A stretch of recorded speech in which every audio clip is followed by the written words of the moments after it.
Ovako, moj otac je posle Prvog svjetskog rata pao u zarobljeništvo kod Mađara i nije imao para da se vrati u Rusiju, iz Vilnusa je, i ostao je cijelo vrijeme u Mađarskoj i u Jugoslaviji. I tražio je jednu porodicu, koja bi bila jevrejsku porodicu, da bi mogao da dobije kašernu hranu. I pošto moji roditelji, moja baka i deda bili su strogo košerni, oni su njega besplatno prihvatili na hranu i stan. Pošto je moj deda imao 5 kćeri i 2 sina, najstariju kćer je dao njemu za ženu. To je bila moja majka, Farkaš Regina. Međutim, oni su živjeli tamo, osnovali su svoju porodicu, on je otvorio radnju, lijepo mu je išlo, ali konkurencija je radila i rekli su zašto jedan Sloven treba da živi u Mađarskoj, prebacite vi njega u Jugoslaviju. I u roku 24 časa trebali su se spakovati sa 9-mesečnom mojom starijom sestrom i prebačeni su u Suboticu. Tako su teško živjeli, međutim, već oko 28. 9. ipak su rešili da hoće da rode još decu.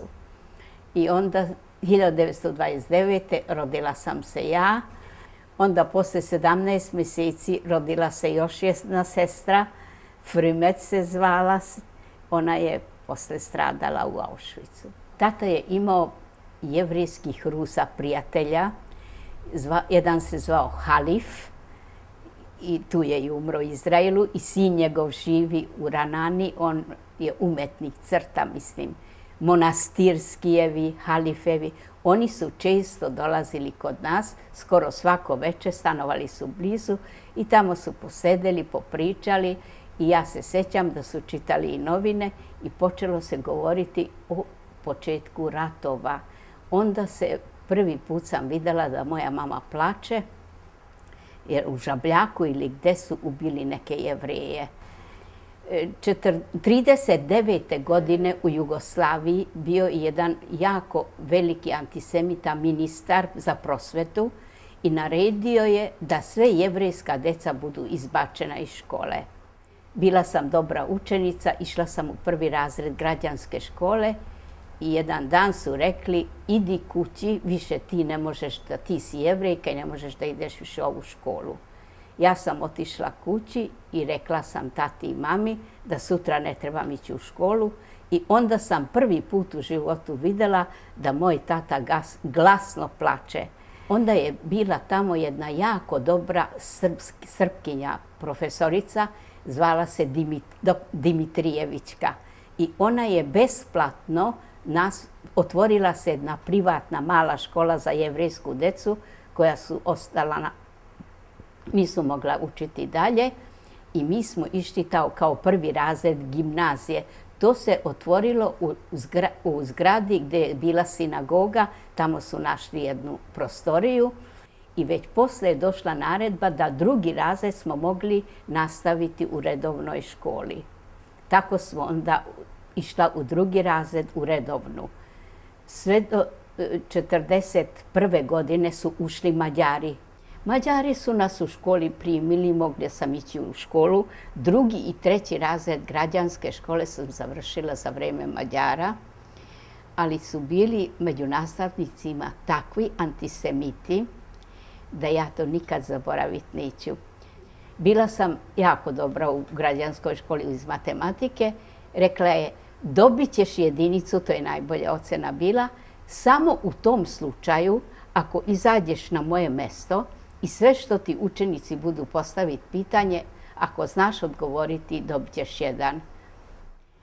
I ja sam izašla i mene su đaci pitali i ja sam na sve odgovorila i tako sam dobila, samo zato sam dobila jedinicu, jer ceo razred što god je pitao, ja sam znala odgovoriti.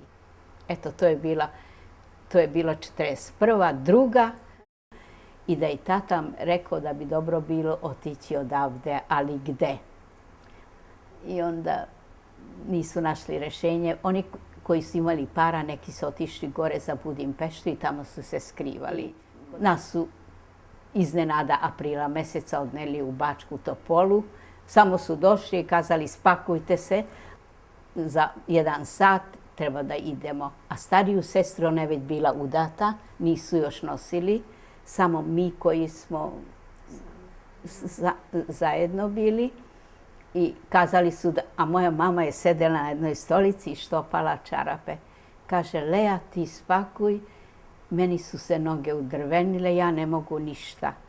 A ja nisam znala šta to znači spakut, nijedan kofer nismo imali u kući. Uzela sam jedan džak i kako je stajala u ormanu, tako ja sam mislila da ću sve to staviti. Počelo je aprila meseca, mislim da je to bio 15. april, kad su nas iznenada pokupili, odneli u 44. I odneli su nas u Bački, na gradsku kuću, tamo smo bili nekoliko dana. I poslije toga su nas odneli u Bačku Topolu, u logor. I tamo sam srela, bilo je mnogo Jevreja iz Subotice. Bačko-topolski logor, kad smo stigli, tamo u nekim kao štalama smo bili. Ali poslije sam vidjela da je to bilo raj spram drugih logora gdje smo poslije stizali. Na slami smo ležali, a prvo što su nam sve skinuli što smo imali od zlata i stavili. Kaže, mama, nemoj plakat, nama neće mnogo uzeti. Jedino što nam je bilo strašno, kad od stanice smo morali pešačiti, ne znam, jako je bilo daleko do logora, to smo peške išli, to malo sirotinje što smo nosili, morali smo nositi. Mlađa sestra mi je bila jako slaba i mršava, mamu nisam tela, pa onda ja sam bila kao jaka i znam da sam se preznojila dok su nas vagonirali i nismo ni znali gdje, ali su nas odneli u Baju. Ja sam srela mog učitelja, gospodina Nidermana, on je bio bolestan, pa nekako odmah sam se pridružila tamo gdje su bili ti stari. Pa sam i noću im pomagala i onda ti neki redari, rendurek, oni su nas čuvali i rekli su ako budem radila dobit ću više hrane. I ja kazala sam hoću. I rekao, da li će ja moći odniti tati u taj muški logor? Kaže, ako budeš vredna, jednom ćeš nositi hranu pa ćeš sresti tatu. I jednog dana mi je redar rekao, kaže, cijelu noć si tu sedela pored nekog bolesnika, moćeš otići. I ne znam od kuda sam dobila 2 kutije cigarete, moj tata je bio strastven pušač i to sam odnela. I tata kad me video nije ni znao ni gdje smo, ni šta smo. Kaže, Lea, otkud ti? Rekao, radila sam, pa to mi je nagrada. To je bilo u Baji.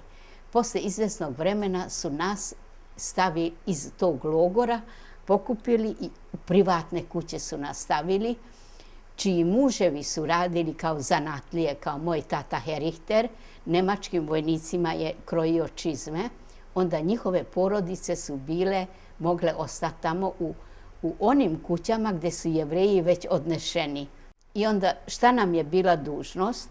Ići po jevrejskim kućama sa tim redarima i pretražiti šta ima i onda oni su to što su htjeli odneli, što sortirali, čak i mi smo dobili koju haljinu, cipele i tako. I tamo mama je to prodala što sam dobila, pa od toga je kupila malo hrane. Tako smo živjeli 3 nedelje skoro. I rečeno je da nas neće nikud nositi zato što naši očevi rade. Međutim, jednog dana ujutru kaže, spakujte se, idemo. Iz Baje u Bačalmaš. I tamo su nam doključili Jevreje iz Subotice koji su bili u getovu. I oni su stigli u Bačalmaš, tamo se skupljao transport. U Bačalmašu smo bili u svinjaku. Mi smo dobili jedan svinjak, to je neko poljoprivredno dobro bilo. I moja mama, dolazili su seljanke od tih košulja što sam ja skupila, šta sam imala, dala je seljankama i oni su nam zato dali malo rotkvice, luka i tako menjali smo, tako smo dobili nešto jesti. Jednog dana iz Bačalmaša su nas odneli dalje opet vagonirali, to se tako zvalo, vagonirali su nas. Kaže, zabeleži vagon gdje smo, jer ima strašno puno, da ne bi nas izgubila. I ja sam ostala na polju i pomagala starije da ubace u vagone. I posle uveče već, to je bio ceo dan, su sedeli, 80 njih je trebalo u jednom vagonu, tako smo morali ovako sedeti da bi mogli stati. Uveče dolazi moj tata sa 2 nemačka oficira i vidi mene. Kaže, otkud tebe je Bog poslao, pa gde bi ja tebe našla ovde, među tolikim ljudima. Rekao, vidiš kad neko hoće da pomogne starima i Bog ga nagradi. I izvadili su nas iz vagona i još smo ostali 2 nedelje I posle sam čula da oni koji su išli s tim vagonom, gde smo mi trebali, većina ih je išla za Austriju i ostali su živi, a mi svi za Auschwitz. Ali ja sam još na putu rekla mami, mama, ja ću se odmah tražiti na posao. Jer videla sam, kako sam bila u logoru, da oni koji rade dobiju culage, dobiju dodatak. Pa ću ja moći i tebi i Frumi da nešto donesem. Kad smo išli smo za Auschwitz, taj put je neopisiv. To je 80 nas u junu mjesecu, vrućina užasna, bez vode, bez hrane, bez ičega. Najstrašnija je bila žeđ. I onda, da bi došla do vode, tamo gdje vagoni pune se sa vodom od gore, odande sam. Sad, pošto nisam mogla dohvatiti, onda sam stala po to, nije mi smetalo, vrućina je bilo, pa sam ljudima koji su mi vikali Balaž, Lanj, Lea, Lea, daj vode, onda sam tako dodavala. Znam da sam bila sva u vodi i tako sam mnogima mogla dodati vodu i onda sam, na koncu je mama vikala da dođem tamo i tamo su i oni. I tako smo stigli do Auschwitza. Samo sam videla prvi utisak. Žene, kao da nisu prvo bile su ošišane. Drugo, ili su imali dugačku haljinu ili polugole. Kažem ja mami, to su sigurno ludi. A bolon dokazal, kaže mađarski. Sigurno, rekao, ali kako to toliko mnogo ludih ima ovde? I onda su nas odmah selektirali.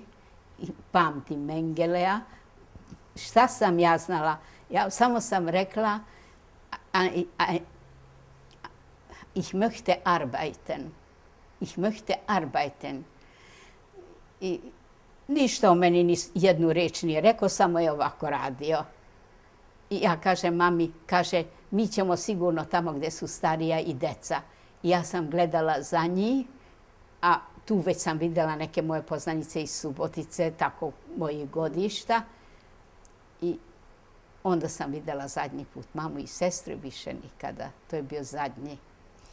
Nas su odneli opet u red. Los.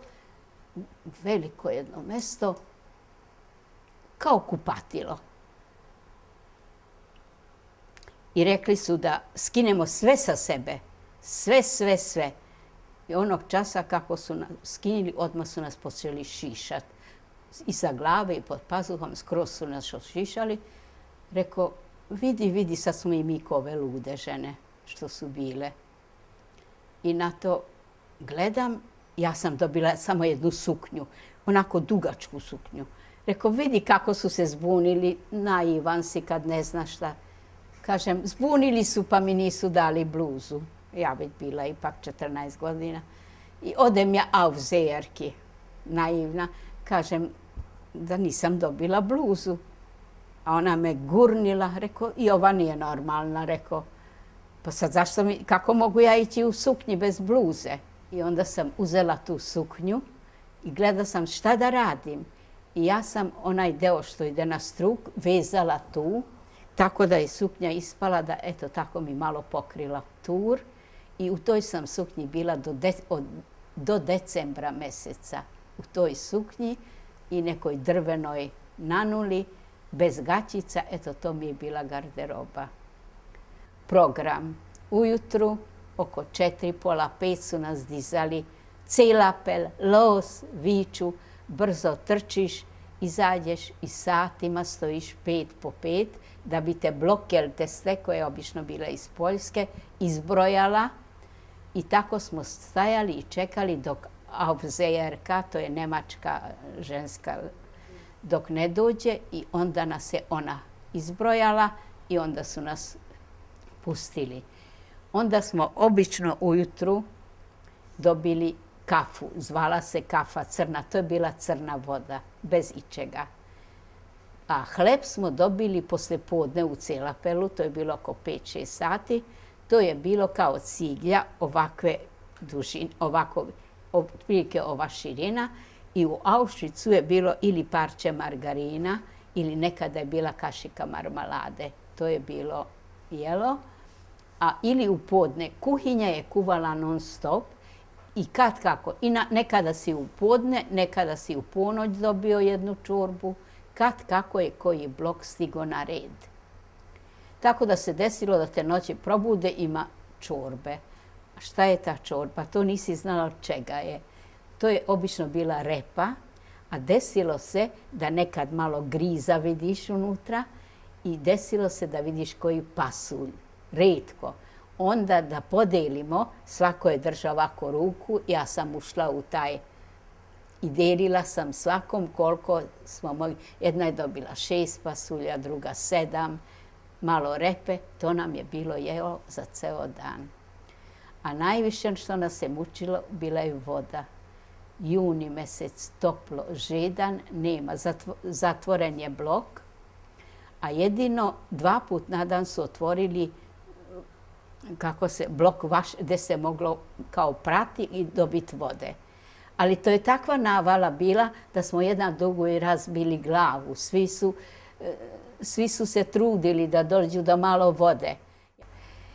Teško je bilo doći dok stigneš, napuniš do pola, dok stigneš nazad ako ima 1/4. Kako su se gurali, to se prosulo. Životinjski. To je bilo životinjski život.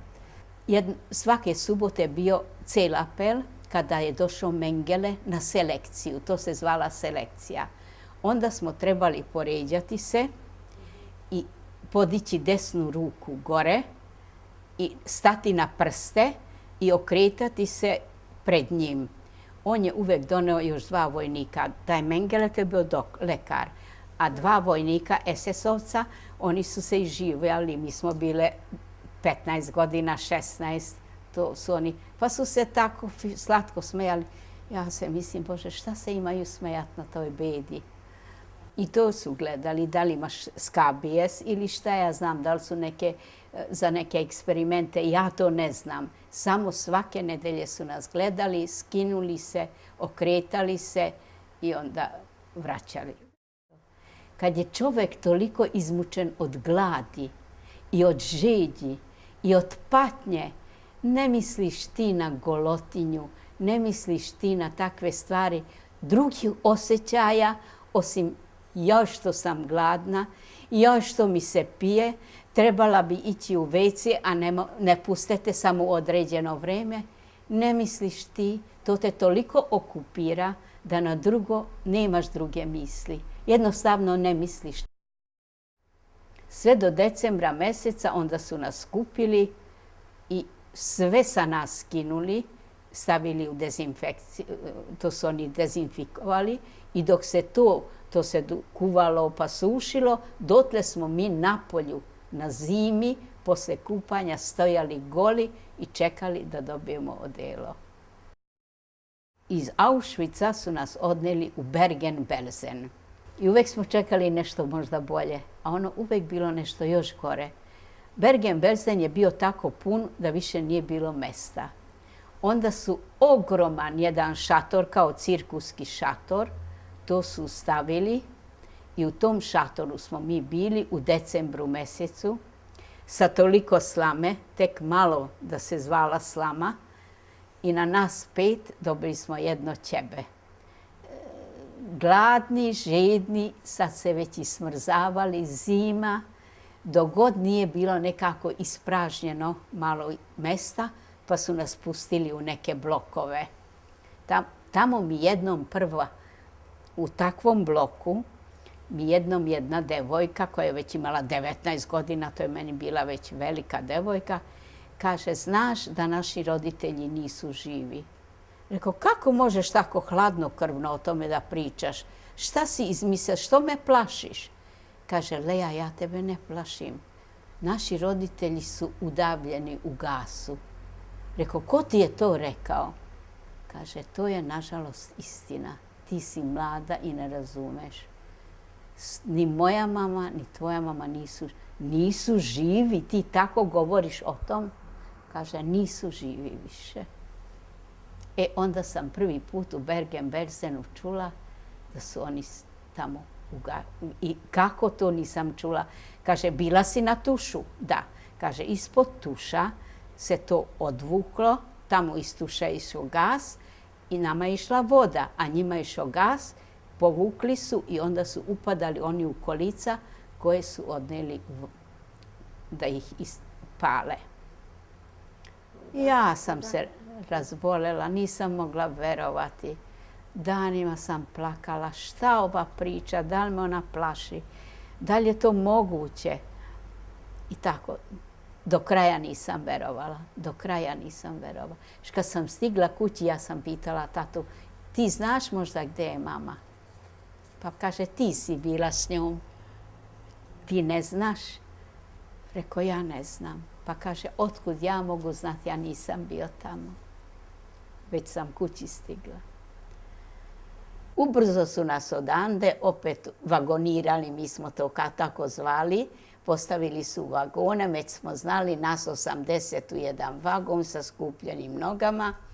I onda smo se vozili, prozor je bio veoma mali, nismo ni posmatrali kuda, nismo znali nikada gdje ćemo stići, kuda, da li će to biti neki drugi logor, tako smo pretpostavljali. Stigli smo u Braunschweig, vidjeli smo da je to ostatak jednog ogromnog grada, jer vidjeli smo veliku, ja sećam te crkve, sve je to bilo toliko izbombardovano da je jedva nešto ostalo od tog grada i onda smo sa stanice išli, mislili smo bit će neki logor. Međutim, tamo logora nije bilo u Braunschweigu. Oni su rekli od stariji da je to improvizirani logor. Šta je to značilo? To je bilo u stvari ogromna štala. Otuda znamo jer smo vidjeli ostatke od jasala gdje su konji jeli. To su bile 3 ogromne prostorije i isto je bilo dole slama koja je dole bila danju potisnuta ispod tih jasala, a noću smo tu slamu izvukli kako bi svi 800 mogli leći jedan drugom opet u krilo. Tamo je bilo i hladno i što jedan deo te štale je bio pogođen bombom, pa je snijeg padao unutra, tako da krova nije bilo skroz. Tako da otuda je i duvalo, i bilo je jako hladno, sa malo slame. Smestili smo se i onda smo vidjeli da smo opet stigli u jedan užas, možda gori nego što je bio Bergen-Belsen i Auschwitz. Mi smo već sutra dan ujutru u Celapel i nas su stari njemački ljudi koji već nisu bili za vojsku, civili. Oni su nas čuvali sa puškom i sa kerovima i oni su nas svako jutro, ujutru su pravili Celapel i terali su na radilište. Ujutru ništa od jela nismo dobili, ništa. Izašli smo na ruševine, imali smo drvene cipele nanule i na to se lepio sneg. Nas nisu puštali da idemo stazom gdje ljudi, nego na kolskom putu koji je bilo od nekih žutih cigalja i tamo sneg je bio i lepio nam se na cipele, pa smo padali stalno. Čim smo pali, onda je došao stražar, los sa kerom i ker nas je hvatao. A mi smo se jedna za drugu držali jer smo padali od snijega. Jako puno smo išli, ja ne znam koliko je to kilometara, do grada, jer je to bilo udaljeno. Te štale su bile udaljene od grada. Kad smo stigli na radno mesto, tamo smo dobili lopate, krampove i s tim smo, onda su rekli ciglje trebamo slagati. Ja nisam mogla ciglju ni podići. Podignem i padnem, naročito mi sa lopatom. Od toga oni puno koristi nisu imali, jer svi smo već bili tako iscrpljeni, tako slabi, tako mršavi, izjedeni od ušiju, da nije bilo tamo, bežali su od nas. Ja, na primjer, sam imala samo drvene nanule, čarape uopšte nisam imala, pa mi se otvorile rane od smrzotine, koje su krvarile cijelog puta kako sam išla, video se trag i danas imam duboke ožiljke od krvarenja i od smrzotina. I neki put su dozvolili da napravimo malu vatru, koji je bolji čovjek bio, nije to uvijek bilo. I od tamo je bilo mnogo i drva od ruševina, pa smo napravili vatru i mi smo se svi gurali oko te vatre da se malo zagrejemo. Onda kad su vidjeli kako se guramo, onda se naljutili i ugasili su nam vatru. I neki put smo našli ugljenisane krompire. Krompir, a to je bio tako tvrdo da ko ugalj, ali mi smo to sisali. To smo našli u nekim... Ja nisam smjela ići u podrum, a moja lagerska sestra Betika, godinu dana je svega starija od mene, ona je smelija bila i donela mi tog ugljenisanog krompira, pa smo to sisali.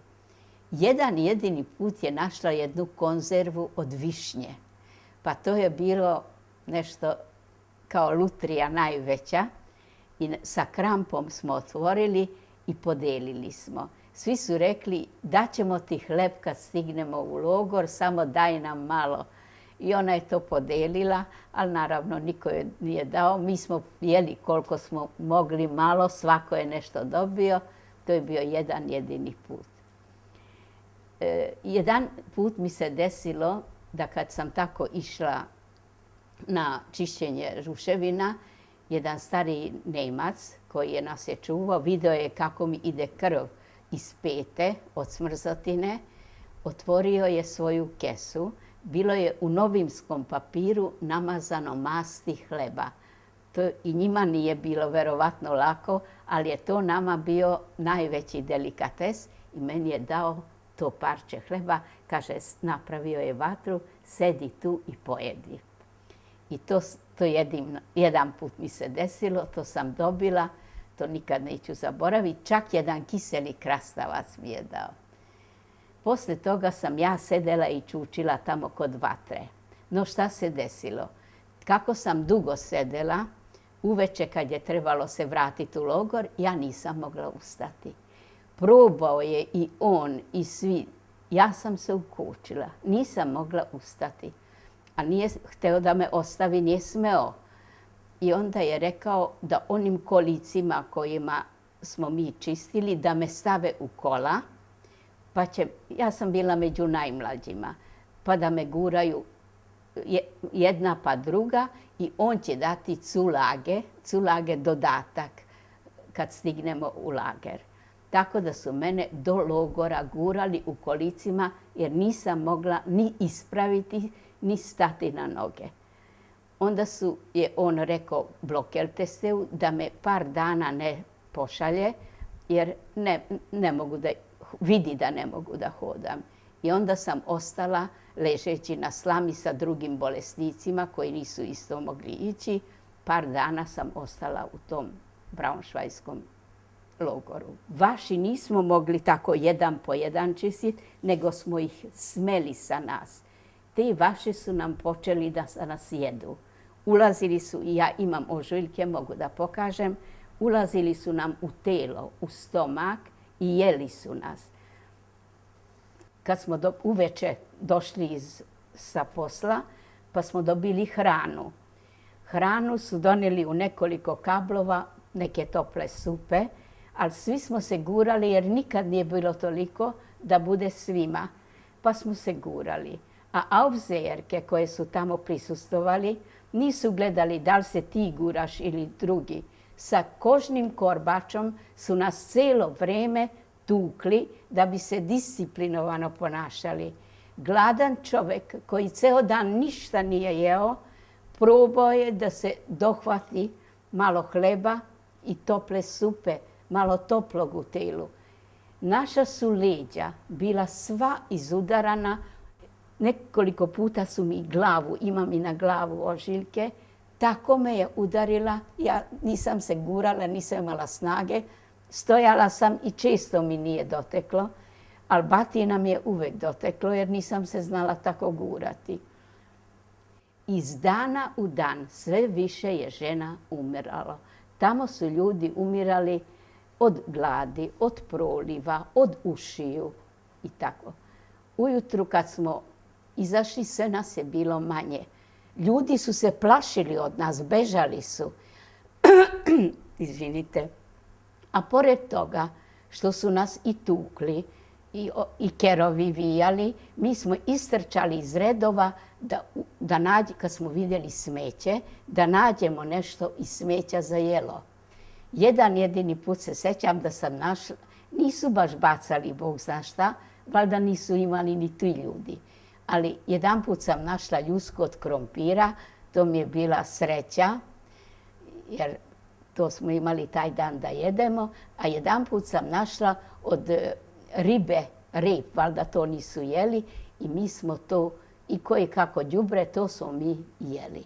Naravno da je ljudi su i obolevali i od toga dobijali proliv od đubreta i tako umirali.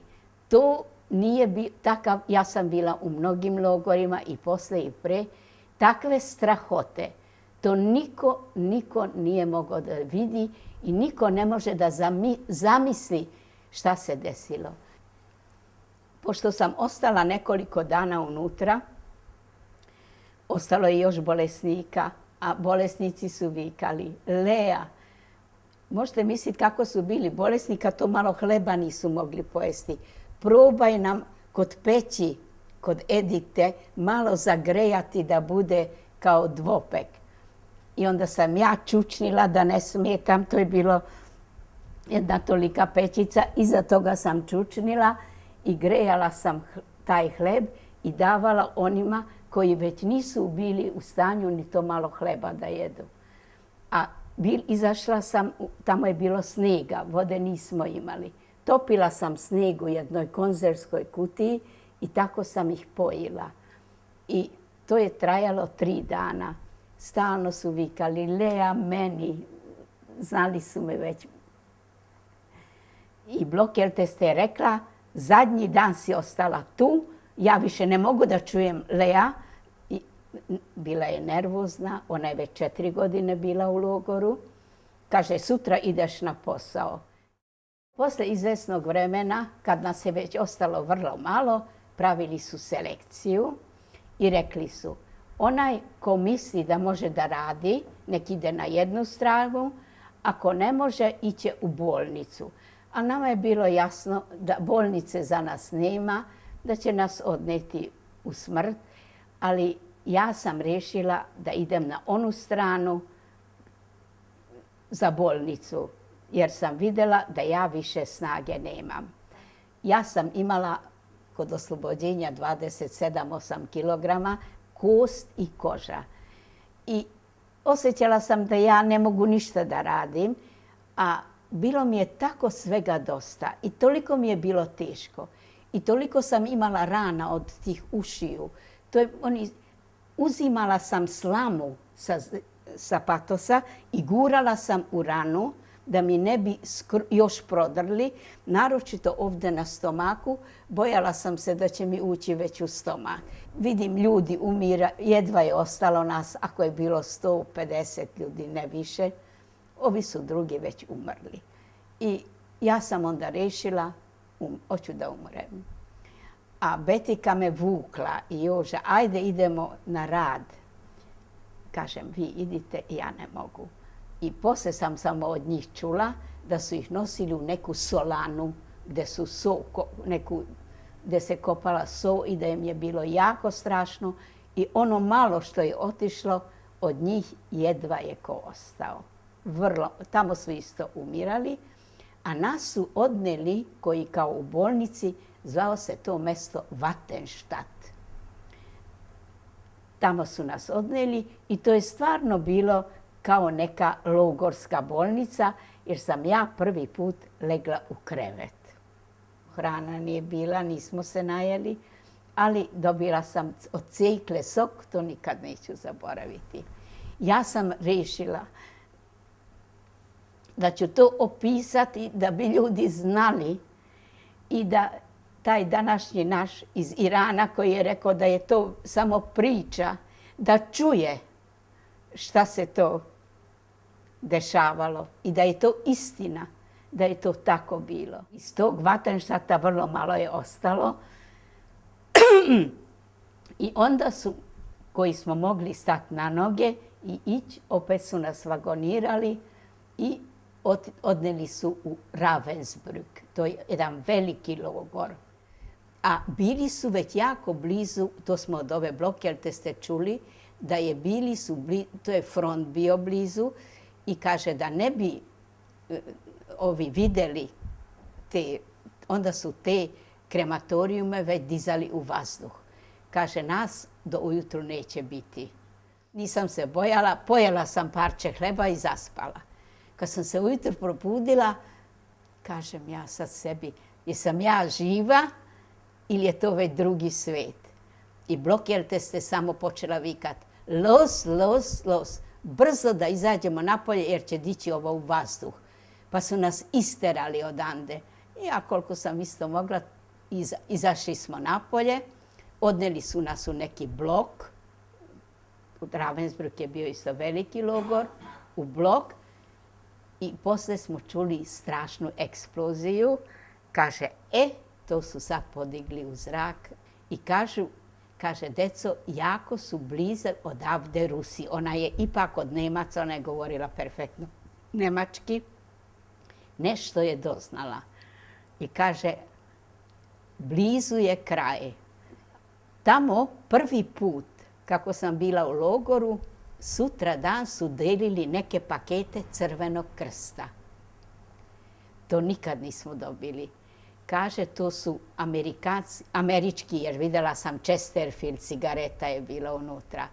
Kad smo mi taj paket dobili, što nisam znala da li da cigaretu jedem, Chesterfield, od gladi, sira je bilo, malo keksa je bilo, čokolade je bilo, tako nije to bio, za mene je to bio veliki paket. Mi smo to svi jeli kao vukovi gladni. Ja sam jela i sir, i cigaretu, i mlijeko u prahu bez vode.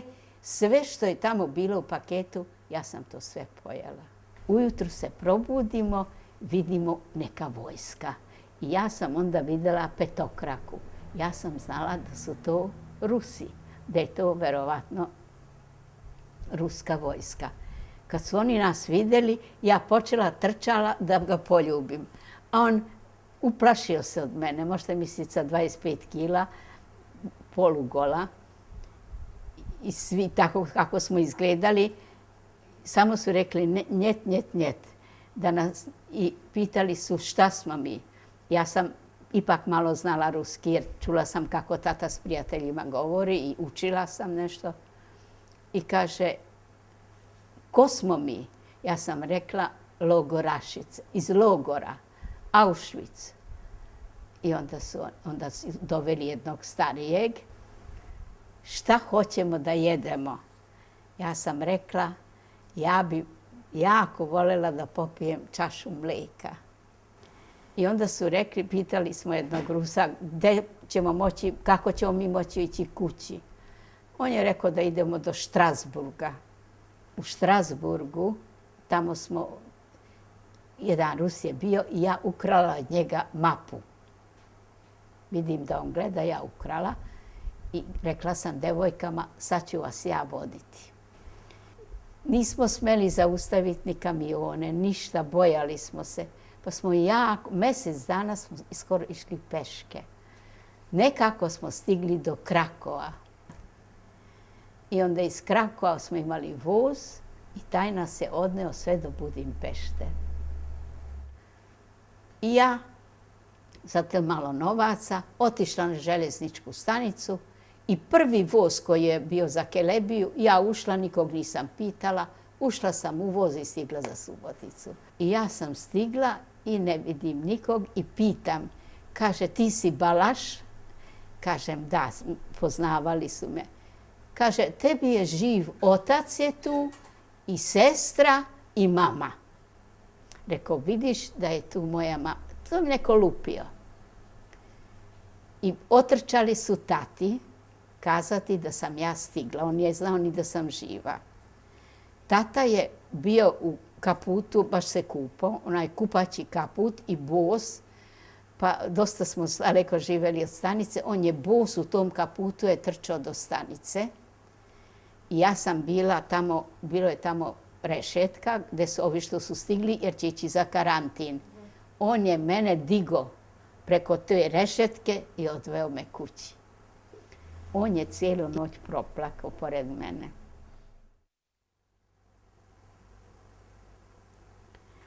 Ovo je slika mojih roditelja, venčana slika. To je slikano 1918. ili 19. godine. Mama je živjela s tatom, vrlo lijepo su živjeli. 52 godine imala kad su je odneli za Auschwitz i odatle se nije vratila. Tata je ostao živ, on je bio zanatlija i radio je i poslije je u Budimpešti se sakrivao i tako je tata ostao živ. Tu je moj suprug Vidaković Marko i ja, Vidaković Jelena, sad već Vidaković Jelena. Tu još bili smo se zabavljali. To je bilo 49. 8. godine, ne znam tačno, tu pre nego što smo se registrovali.